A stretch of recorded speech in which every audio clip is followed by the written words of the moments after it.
غلط واقعات بیان کیے ہیں تو آپ نے ان کو درست کر کے بتانا ہے کہ مدعی نے یہاں پر جھوٹ بولا ہے، کنسیلمنٹ آف فیکٹ کی ہے، حقائق کو نظر انداز کر دیا ہے، حقائق کو چھپا لیا ہے، اصل حقائق یوں تھے۔ آپ نے پھر اس جواب دعویٰ کی شق کے اندر آپ نے اس کی وضاحت کرنی ہے، اور آپ نے اگر آپ کے پاس اس کے متعلق دستاویزات ہیں تو آپ نے پھر ان دستاویزات کو بھی اسی شق کے اندر جو ہے وہ لفظ کرنا ہے، لکھنا ہے کہ یہ انیکس کر دیے ہیں، یہ ڈاکومنٹیشن اس کی دعوے کی اس شق کو رد کرنے کے لیے، اس کے جواب کے لیے پھر آپ نے ڈاکومنٹس کا بھی سہارا لینا ہوتا ہے، تو وہ بھی آپ ساتھ انیکس کر دیتے ہیں، اور انیکس کردہ تمام تر ڈاکومنٹس جو ہیں وہ پیش کردہ کے اندر جو ہے وہ پیش کیے جاتے ہیں۔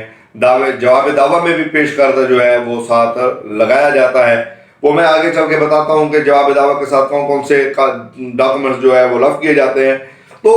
دعوے کی جواب دعویٰ اس وقت لکھا جاتا ہے جب آپ کو واقعات کا جو ہے وہ مکمل طور پر پتہ ہو۔ اگر آپ کو واقعات کا نہیں پتہ تو جواب دعویٰ کسی بھی طور پر تحریر نہیں ہو سکتا۔ ہمارے ہاں بڑے بڑے اساتذہ سے سنا ہے، جغادری وکلاء سے میں نے یہ سنا ہے کہ دعویٰ لکھنا آسان ہوتا ہے اور جواب دعویٰ لکھنا بہت مشکل ہوتا ہے، کیونکہ اس کے اندر آپ نے ڈیفنس لینا ہوتا ہے، دعویٰ مدعی کو ثابت کرنا ہوتا ہے، جواب دعویٰ جو ہے وہ مدعی نے اپنا ڈیفنس کرنا ہوتا ہے۔ تو ایسی صورت میں جب آپ ڈیفنس لے رہے ہوتے ہیں تو ڈیفنس جو ہے یہ ڈبل ایج ویپن ہوتا ہے، یہی ڈیفنس آپ کے اپنے گلے بھی پڑ سکتا ہے اور آپ پروف بھی کر سکتے ہیں، اور اگر آپ کا دستاویزی ثبوت ہے آپ کے اپنے ڈیفنس میں، جواب دعویٰ میں، دعوے کو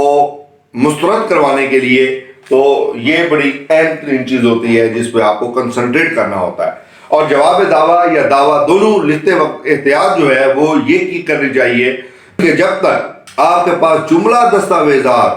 ڈاکومنٹس، کاغذات موجود نہ ہوں تو آپ جواب دعویٰ بھی تحریر نہ کریں اور جواب دعویٰ بھی تحریر نہ کریں۔ بعض اوقات ہم غلطی کرتے ہیں کہ جلدی ہوتی ہے دعویٰ دائر کرنے میں، ڈاکومنٹس ہمارے پاس آدھے ادھورے ہوتے ہیں تو ہم دعویٰ دائر کر دیتے ہیں، پھر اس کا نتیجہ یہ ہوتا ہے کہ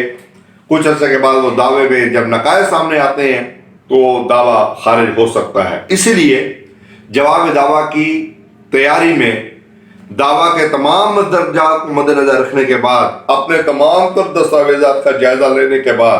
ان کا تمام تر جو ہے وہ ریکارڈ اکٹھا کرنے کے بعد آپ جواب دعویٰ تحریر کریں۔ یاد رکھیے جواب دعویٰ کے لیے جو ٹائم دیا گیا ہے وہ دعویٰ دائر ہونے سے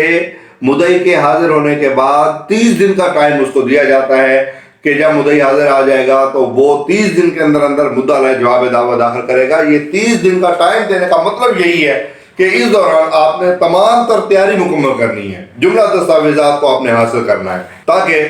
جب جملہ دستاویزات ڈاکومنٹس آپ کے پاس آ جائیں پھر اس کے بعد دعویٰ جو ہے وہ آپ نے تحریر کرنا ہے یا کروانا ہے، جو بھی صورتحال ہو پھر اس کے مطابق آپ نے جو ہے وہ۔ اب یہ ذہن میں رکھیے کہ جواب دعویٰ کے ساتھ جو ڈاکومنٹس جو ہے وہ لگائے جاتے ہیں وہ کون کون سے ہوتے ہیں۔ مدعا علیہ ایک ہے تو اس کی شناختی کارڈ کی کاپی لگے گی، اگر مدعا علیہ ایک سے زیادہ ہے تو زیادہ کی شناختی کارڈ کی کاپی ضرور لگے گی۔ پھر اس کے بعد جواب دعویٰ لفظ کیا جائے گا، جواب دعویٰ کے بعد فرد پتہ اس کو لگایا جائے گا، پھر نمونہ فہرست جو ہے جواب دعویٰ وہ پیش کیا جائے گا۔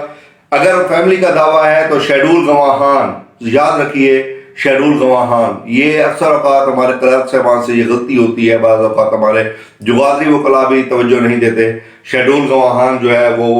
ساتھ نہیں لگاتے۔ شیڈول گواہان لگانا لازمی جو ہے یہ امر ہے، یہ حکم ہے قانون کے مطابق۔ اس بنیاد پہ بھی دعویٰ مسترد ہو سکتا ہے ٹیکنیکلی، لیکن عدالتیں بھی تھوڑا لینینٹ ویو لیتی ہیں، لیکن جواب دعویٰ کے ساتھ شیڈول لگانا جو ہے یہ غلطی نہیں کرنی چاہیے، یہ ساتھ لگانا چاہیے۔ اس کے بعد پھر وکالت نامہ آ جائے گا، پھر دستاویزات، اگر نکاح نامہ ہے تو نکاح نامہ میں یاد رکھیے اگر مدعا علیہ ایک ہے تو اس کے شناختی کارڈ کی کاپی، اگر مدعا علیہان یا مدعا علیہ زیادہ ہیں تو پھر ان کے شناختی کارڈ کی کاپیاں ساتھ لفظ کی جائیں گی۔ اس کے بعد جواب دعویٰ آئے گا، جواب دعویٰ کے بعد فرد پتہ لگایا جائے گا، فرد پتہ کے بعد نمونہ فہرست وہ آرٹیکل 7 رول 14 کے تحت لگائی جائے گی۔ پھر شیڈول گواہان، اگر فیملی کا دعویٰ ہے تو وہ ضرور لگایا جائے گا، یہ قانون کی ریکوائرمنٹ ہے،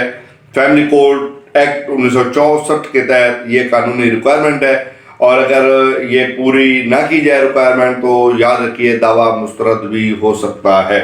پھر وکالت نامہ لگایا جائے گا، وکالت نامے کے بعد دستاویزات، اگر نکاح نامہ ہے تو نکاح نامہ، نکاح نامے کی پیش رفت میں کوئی اقرار نامہ ہے تو وہ اقرار نامہ ساتھ لگایا جائے گا۔ اگر زمین کا دعویٰ ہے تو زمینی ریونیو کے تمام ڈاکومنٹس ساتھ لگائے جائیں گے۔ جو بھی معاملہ ہوگا، جس متعلق ہوگا، اگر آپ کے پاس کوئی دستاویزی ثبوت ہے تو وہ دستاویزات ساری کی ساری ساتھ لگائے جائیں گی۔ اور یاد رکھیے یہ تمام کے تمام دستاویزات حسب ضابطہ کاپیز لگانا ضروری ہوتا ہے۔ پھر وارثان کی فہرست جو ہے وہ اگر موجود ہے تو وہ بھی لگائی جائے گی، بلکہ ویسے تو یہ قانونی ریکوائرمنٹ ہے فہرست وارثان لگانا، تاکہ اگر کوئی جو ہے وہ فوت ہو جائے تو وارث کو فوری طور پر بلا لیا جائے اس کو۔ وہ یہ فہرست وارثان عموماً نہیں لگائی جاتی لیکن ضرور لگانی چاہیے۔ آپ کاغذات کی ترتیب ذرا سن لیجئے۔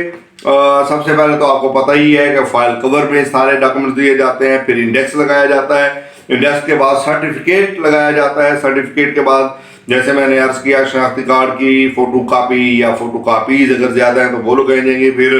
جواب دعویٰ جو ہے وہ آئے گا، اور اس کے بعد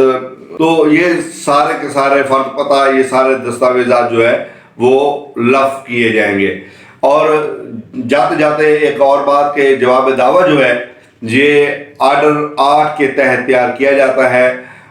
سی پی سی کا آرڈر 8، سول پروسیجر کوڈ کا جو آرڈر 8 ہے اس کے تحت یہ جو ہے وہ تیار کیا جاتا ہے۔ تمام کی تمام جواب دعویٰ، اس کو ہم انگریزی میں ریٹن سٹیٹمنٹ بھی کہتے ہیں۔ جواب دعویٰ آنے کے بعد تنقیحات وضع کی جاتی ہیں۔ دعویٰ جب آ جاتا ہے، دعویٰ آنے کے بعد جواب دعویٰ جب آ جائے دونوں فریقین، اگر اس کے اندر سٹے اپلیکیشن ہوگی تو یاد رکھیے سٹے اپلیکیشن دعوے کے اندر، اس دعوے کے اندر اگر سٹے اپلیکیشن ہے تو اس کا بھی جواب دیا جائے گا، اور ساتھ آپ اپنے جواب درخواست کے ساتھ آپ بیان حلفی بھی لفظ کریں گے۔ اور بیان حلفی کے لفظ ہونے کے بعد آرگومنٹس ہوں گے اس درخواست پر، جو مدعی کی درخواست تھی حکم امتناعی کی، اس پر پھر بحث کی جائے گی۔ بحث ہونے کے بعد پھر جو ہے وہ اگر درخواست بنتی ہوگی حکم امتناعی کی تو وہ منظور ہو جائے گی، اگر درخواست نہیں بنتی ہوگی تو پھر وہ درخواست خارج بھی ہو سکتی ہے، ٹرن ڈاؤن بھی ہو سکتی ہے، تو وہ درخواست ریجیکٹ بھی ہو سکتی ہے، اس کی کوئی صورت بن سکتی ہے۔ اس کے بعد پھر دونوں فریقین بحث کے بعد تنقیحات وضع کی جاتی ہیں، ایشو فریم کیے جاتے ہیں۔ مدعی کے دعویٰ اور مدعا علیہ کے جواب دعویٰ کی روشنی میں پھر عدالت جو ہے وہ ایشو فریم کرتی ہے۔ ایشوز میں وہ تمام کلیم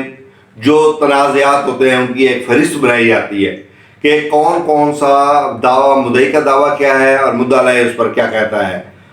پھر ان ایشوز کی روشنی میں جو ہے وہ پھر شہادت لائی جاتی ہے۔ شہادت پہلے مدعی کی آتی ہے اور پھر اس کے بعد مدعا علیہ کی شہادت آتی ہے۔